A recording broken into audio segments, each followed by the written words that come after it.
for certain fillers or whatever when the time comes. And they've been open to stuff like that in the past, so I'm gonna try that. If not, I'm just not gonna get it for the next year. And then my lashes, I was able to get a swap. So the owner of Second Look Lash is fucking awesome. She's actually a client of ours too. And so we did a swap for personal training. And then also for my hair, I do online training for Amira, who does my hair.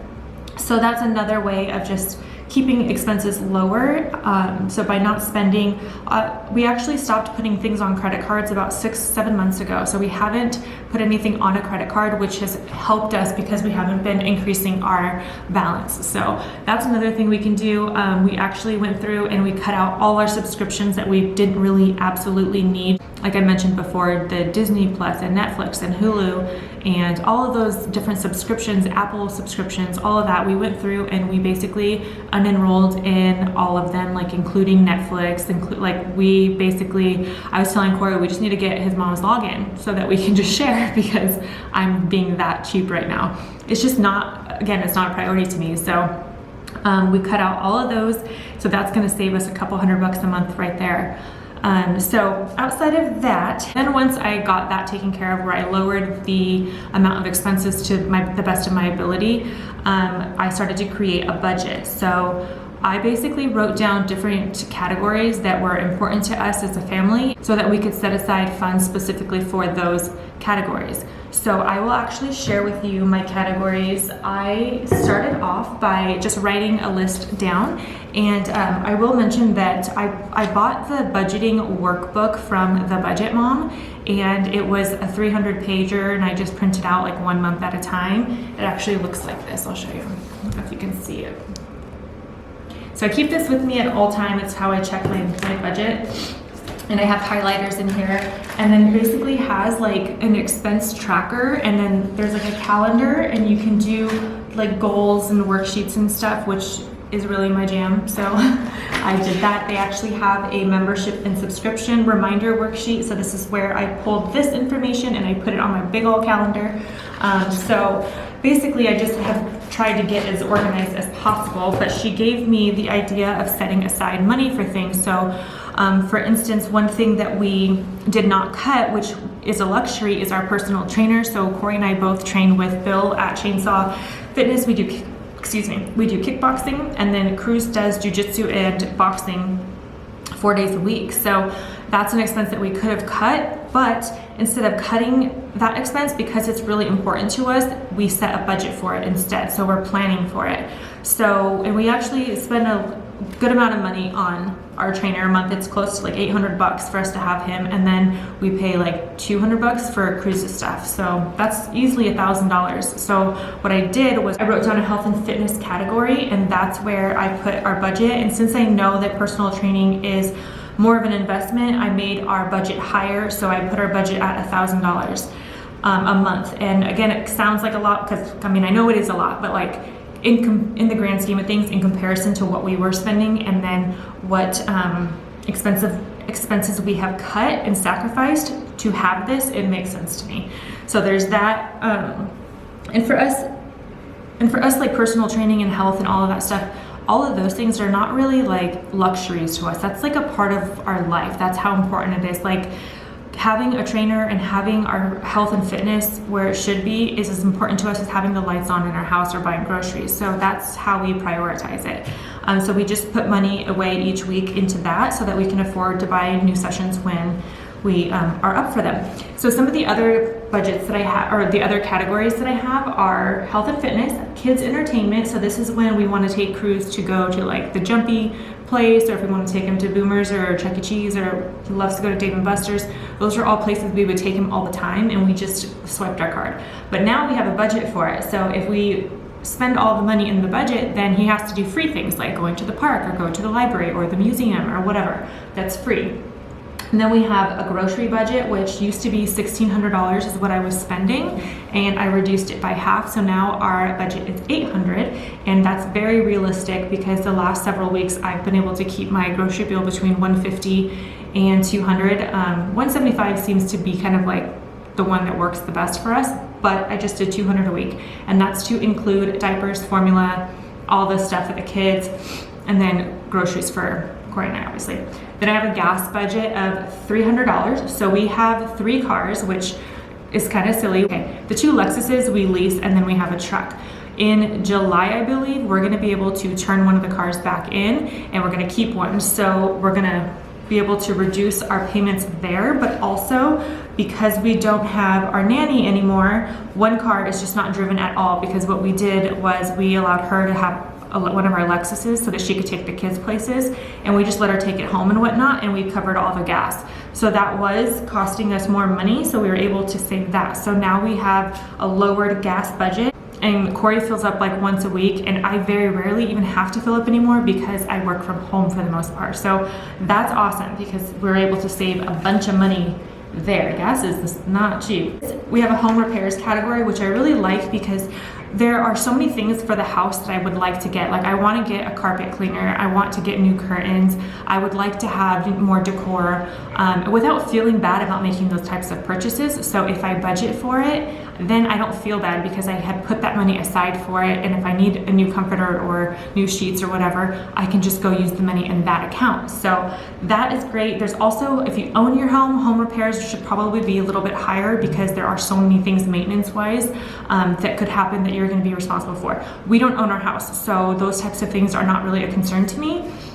Just more like the decor and maybe like little things that we would take care of. So home repairs is a good one. And then we have Alicia personal and then Corey personal. So we gave ourselves like $50 a month and we just put it in this account. So if I do want to go get Starbucks, or if I want to go have lunch with a friend or whatever, I do have a budget for it. It's just not going to be something that I can just like wing. I have to do it in a controlled fashion.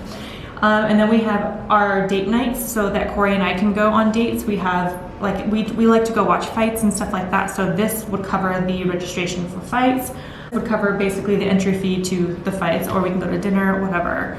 So those are the categories that I have. And then, so then once I wrote down the categories that were important to me, which I actually have more, I'll try to show you guys really quick. Okay, so I went to Navy Fed, which again is the best bank ever. And they allow you to open up checking accounts and savings accounts on the website, and it's free. So what I did was, I'm logging in. So I went in there and I just added a bunch of checkings or savings accounts, and I just titled them all of these budget categories. So that way I'm able to transfer money from our main checking account and divvy it up into all of these other little budget categories. So let me see if I can find this to show you guys. So we have our main checking account, and I actually changed the name of that to household bills miscellaneous section 2, so for like random stuff, so we budget for that. So our main checking account basically ends up being our bill account, so where all of our bills come out of, and I'm going to show you guys really quick. Okay, all right, so this is what it looks like. Okay, so we have all of these categories in here, and so I have the household bills. This is basically all the bills that are auto pay, and they're going to come out. My personal, Corey's personal. Health and fitness is our personal training, things like that. Supplements, whatever. LASIK, I'm saving for LASIK because my eyes suck. Pets, I put this in there just to have some backup funds for if one of our pets gets hurt, if they need surgery, if they need to get spayed or neutered, or any of those extra expenses, it goes in there. Their pet food just goes into our regular grocery budget. And then we have the kids' entertainment, date night, our clothing allowance. So when we do need to get clothes for the kids or ourselves, that money is set aside, home improvement, and then an emergency fund. Okay, so that made me feel really good because I feel really organized, and when I feel organized, I'm like, I can do this. So we did our budget, and then the next thing is I track everything every single day. So that's something that, again, I didn't used to do. I never tracked our checking. Like I said, I never even looked at our bank account. But now I do it twice a day. So I do it first thing in the morning to see what posted overnight, and then I will check it in the evening just to get another look in. But now I know exactly to the dollar, like how much is in each of our accounts. And I know if, let's say, I don't know, let's say our Bank of America credit card is supposed to come out on the 6th and it's the 8th and it hasn't, then I would go onto the Bank of America credit card site and figure out why it didn't come out. So that way I'm not like surprised later on when a random payment comes out. So I'm really on top of it, and I do that just by taking a few minutes every day and just making sure that the right funds came out of the right accounts. And again, this will really that you are paying attention to being double charged, or if you're charged incorrectly for something. Like I've found that Instacart has charged me incorrectly a couple times, so I'm able to catch all of those errors. The most important part of this whole thing is the mindset behind it. So what has really significantly changed for me is I put myself in more of a producer mindset, not a consumer mindset. So my thought process now is, how much money can I save? How much money can I make? How much debt can I pay off? Instead of what can I buy if I have money. I don't go shopping with it. I don't online shop anymore. Even on Instagram, I hide any ads that might tempt me to buy something. Followed a bunch of pages in the debt-free community because it's really nice to see other people paying off debt, and so it keeps me motivated in a way. So it's kind of like when you're getting into fitness, you go and follow a bunch of fitness accounts so that you're seeing it constantly. That's the same thing with the budgeting. Is just I unfollowed a lot of like Fashion Nova and Lulu's, and like where I'm seeing like really cute bikinis and all these things that I want to buy, and I'm not going to buy them. So I just either unfollowed or I hid the ads, and I have now a lot more like Dave Ramsey's popping up with like tips and whatnot. So that's a really good thing that you can do as well. I'm aiming to be like 70% debt free within the next year. I'm really I'm willing to sacrifice the next years to get as much covered as possible, because I want to not have the restriction. I don't want to feel like I owe anybody anything. I just want that freedom. So I'm gonna go hard. And then after that, I'm gonna save the fuck out of my money so I don't just do this again. I've been asked a few times what method we're following. Like, are we doing the Dave Ramsey? Are we doing the avalanche or the snowball or whatever? And I've kind of like, I don't have a real answer because I'm doing a little bit of everything. I'm trying to find something that works for me. Each of those methods are great, but none of them work for me to a T. Like not any particular one has every single aspect of it that I like and need. So I'm taking little bits and pieces from each one. So for instance, I do follow the baby steps from Dave Ramsey, and we have completed step number 1, which is to put $1,000 into a safety account. We actually put all of our savings into Acorns, which is an investment app. You put your money in there and it compounds. And so last year we made an extra $1,000 just for putting our money in there. So we put all of our tax money and any savings into Acorns. So we put $1,000 in there. So we're good on that. Step number 2 is to, Step number 2 is to pay off debt. So that's one that's going to take a while, but obviously I'm working on that. And I believe step number 3 is to get 3 to 6 months worth of expenses saved. So that is something that we're doing, but again, it's going to happen slowly because you saw how much our expenses are. So we got to I would ideally like to have 6 months worth of expenses saved. So that's what we're pulling from there. And now Corey and I have gone back and forth with which method we want, whether it's the snowball or the avalanche. Like, there's so many ways to do this, so it can get kind of overwhelming. For instance, we're again very different in a lot of areas, this being one of them. He would rather do the ones that are like the highest interest rate, just tackle those first. And I would rather do all of the small credit cards that we can just like pay off really quick. I'd rather do that. And that's because I'm a very visually motivated person. So if I see progress being made, I'm gonna be more inclined to continuing or sticking to it, or it'll motivate me to do even better. But if it's like something I'm chipping away at slowly, but I don't really feel it I just feel like I'm restricted and I can't spend, but I can't see what's happening, like it's not making a huge dent, it's gonna be harder for me to stay on track. So we have basically compromised, and we're doing kind of 2 different things. So our main focus is to pay off our gym. So we're only going to be paying minimum payments on every single credit card or loan that we have, with the exception of one of my gym loans and my Nordstrom credit card. So the gym loan is the big one. That's the one that's going to take a while. And then the Nordstrom credit card, I owe like $2,200 on it. So I could just go and pay it off, but instead of doing that, what we're going to do is pay minimum payments on every other bill besides those 2. Take the payments that we were paying, because we were paying more. Take the payments that we were paying from those on those minimum payments and apply it to the big loan. So those extra funds are gonna go to the big loan, and then I'm gonna be throwing cash here and there at my Nordstrom card. And I have it printed out on a cork board so that I see it, and anytime I get extra money, I just put money towards the card. Within the first like 4 weeks, we were able to save so much money from just cutting our expenses, not eating out. Like we haven't eaten out in 6 weeks.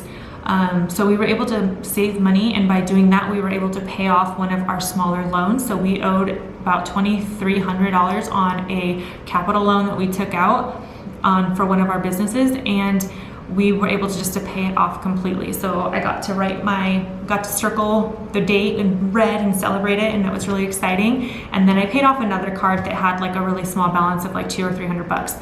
So that was another thing. It just motivates me when I see progress being made. So we're doing that.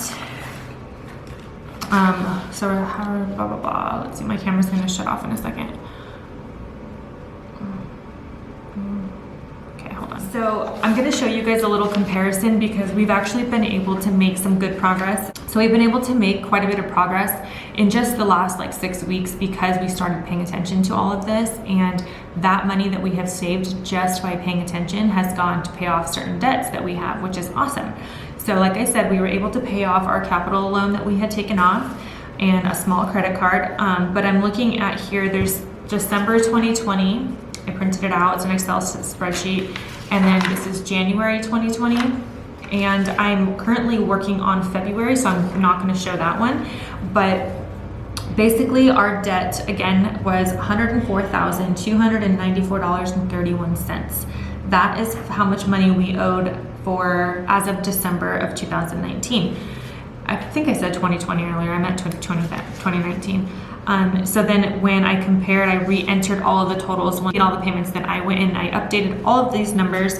And so now our current debt is $97,154.60. So we were able to pay off a significant amount of debt in the last 6 weeks simply by paying attention, because then we had extra money in our accounts that we typically wouldn't have because we usually spend it. Instead of keeping it in the bank account, we just went ahead and used it to pay off a couple of our debts.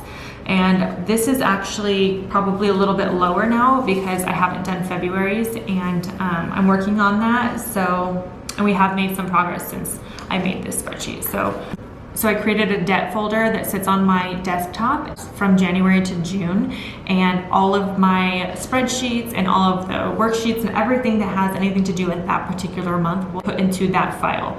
So I will show you here. This is what it looks like. And so if you go into here, then you're gonna see I have my FICO, which is my current FICO, credit score, my Bank of America balance, Corey's FICO, our debt spreadsheets that I've started working on, our January expenses. So I have all of that stuff in there so that I can refer back to it. And it's also cool because then I can compare, sorry, let me fix my, okay. And it's cool too because then I'll be able to compare. So when I am in June, I'll be able to pull the stuff from January and see the comparison, and it's gonna make me feel really good. So there's that. Let's see. Another thing that I did was I cut up all my credit cards, which is a key move for me because I have thought about it in the past. I was like, I could just cut up my Nordstrom card and not spend on it. But that just goes to show how serious I am, because I'm more willing to just figure it out if I ever really desperately need money than to keep my credit cards around, because I'm not responsible enough. I'm just gonna use them. So I know that about myself, so I take ownership of it and I cut them up, and I just have my bank cards for my business account and my personal account. So if you have credit cards still and you're trying to cut off your debt, just cut them. Ideally, I just want to be a cash spender. I don't want to ever put anything on a credit card again. I think I'm gonna cut it short. I've been talking for so long, and this video is going to be super long. So hopefully that was helpful. If you guys have any additional questions, please feel free to leave them in the description box below. I'm an open book as always, and I look forward to my debt-free journey with you guys. We'll see you guys in the next one. Bye.